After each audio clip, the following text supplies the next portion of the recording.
QuickBooks tutorial. So, ang gagawin natin ngayon is mag-a-add tayo ng subcontractors or kung ano siya gawin. So, for us to do that, punta lang tayo dito sa may transactions, then charts of account. Then, pindutin lang natin tong new.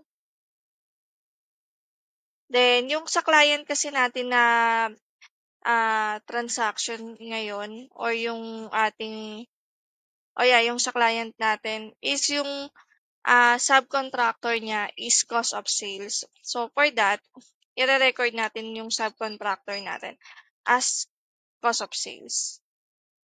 So, lagay lang natin sa account name, subcontractor, account type, cost of sales. Then, sa detail type niya guys,